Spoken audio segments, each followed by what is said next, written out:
Assalamualaikum warahmatullahi wabarakatuh. Perkenalkan, nama saya Diani Nurul Sabila, NIM A231211038. Kali ini saya akan menjelaskan tentang sejarah bilangan Fibonacci. Baik, pertama-tama kita masuk ke sejarah perkembangan bilangan Fibonacci. Fibonacci adalah seorang matematikawan Italian yang hidup antara 1170 sampai dengan 1240 atau 1250 Masehi.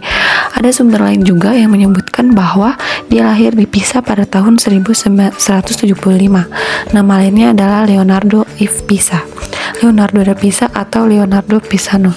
Ayahnya bernama Guglielmo Bonacci, adalah seorang pedagang di Bugia, Afrika Utara, dan ibunya adalah Alessandra. Sebagai anak muda, Fibonacci berkelana ke sana untuk menolong ayahnya, dan di sanalah beliau belajar tentang sistem bilangan Arab.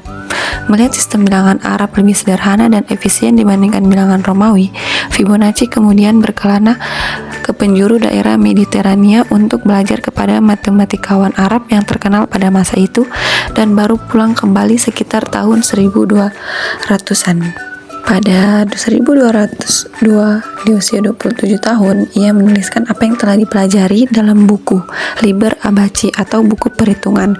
Buku ini menunjukkan kepraktisan sistem bilangan Arab dengan cara menerapkannya ke dalam pembukuan dagang, konversi berbagai ukuran dan berat, perhitungan bunga, pertukaran uang, dan berbagai aplikasi lainnya. Buku ini disambut baik oleh kaum terpelajar di Eropa dan menghasilkan dampak yang penting kepada pemikiran Eropa.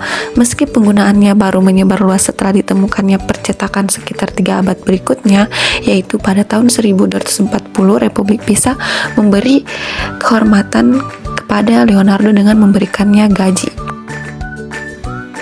Fibonacci banyak menulis buku. Salah satu yang terkenal dan menjadi tonggak awal penggunaan angka Arab adalah Liber Abaci. Pada bab 12 buku tersebut terdapat sebuah permasalahan yang mampu mengusik akal sehat matematikawan, yaitu tentang masalah kelinci beranak pinak. Pertanyaan sederhana tetapi diperlukan kejelian dalam berpikir. Inilah masalah yang terdapat dalam buku tersebut. A certain man put a pair of rabbits in a place surrounded by a well. How many pairs of rabbits can be produced from the pair in a year if it is supposed that every month each pair begets a new pair which from the second month on become productive. Bila diterjemahkan, berapa banyak pasangan kelinci yang beranak pinak selama 1 tahun jika diawali dari sepasang kelinci jantan dan betina, dan kelinci tersebut tumbuh jadi dewasa bisa kawin setelah mereka berumur 1 bulan, sehingga setiap bulan kedua masing-masing kelinci betina tersebut melahirkan sepasang kelinci baru. Akhirnya, melalui permasalahan tersebut, Fibonacci menggambarkan jumlah kelinci dalam setahun melalui barisan bilangan 1, 2, 3, 5, 8, 13, 21, dan seterusnya, atau dinotasikan dengan F1, F2, F3, F4, F5, F6, F7, F8, dan seterusnya, karena mencari banyak pasangan kelinci yang beranak pinak dalam setahun, maka yang dimaksud itu adalah mencari F12 pada barisan bilangan tersebut. Barisan bilangan Fibonacci adalah barisan bilangan yang bentuknya unik dan mudah dikenali.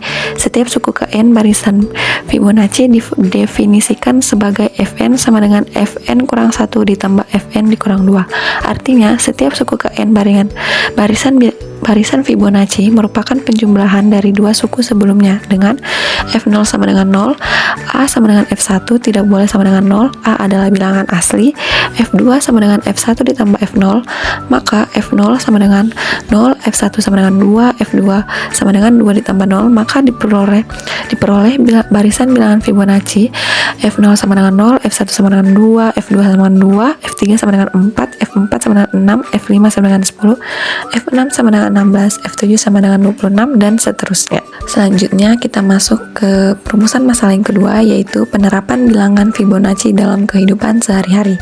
Bilangan Fibonacci adalah sebuah deret angka di mana setiap angka adalah jumlah dari 2 angka sebelumnya, dimulai dengan 0 dan 1, dapat ditemui dalam banyak aspek kehidupan sehari-hari. Beberapa contoh penerapannya itu antara lain: yang pertama, seni dan desain. Deret Fibonacci sering digunakan dalam seni dan desain untuk menciptakan proporsi estetis yang dianggap menyenangkan mata manusia. Contohnya itu adalah dalam rasio emas atau golden ratio yang sering muncul dalam proporsi bangunan, seni, dan desain grafis. Desainer grafis seringkali menggunakan prinsip Fibonacci dalam desain logo, layout situs web, dan komposisi gambar untuk menciptakan tata letak yang estetik dan seimbang. Selanjutnya, ilmu komputer. Algoritma Fibonacci dapat diterapkan dalam pemrograman untuk memecahkan berbagai masalah seperti pencarian dan pengoptimalan. Contohnya, deret Fibonacci dapat digunakan dalam algoritma rekursif atau dalam pemrograman dinamis. Selanjutnya, keuangan. Bilangan Fibonacci dapat diterapkan dalam analisis pasar keuangan seperti dalam analisis teknikal untuk memprediksi tren harga, saham, mata uang, dan komoditas. Selanjutnya, dalam bidang biologi, yaitu deret Fibonacci dapat ditemukan dalam berbagai aspek biologi seperti pola pertumbuhan bunga, tata letak daun pada tanaman, dan struktur spiral pada cangkang moluska. Contohnya itu pada pola pertumbuhan bunga, yaitu susunan seperti matahari, bunga lili, atau bunga marigold seringkali memiliki jumlah kelopak yang mengikuti deret Fibonacci, seperti 3 kelopak pada bunga lili, 5 kelopak pada bunga marigold, dan 21 pada bunga daisy.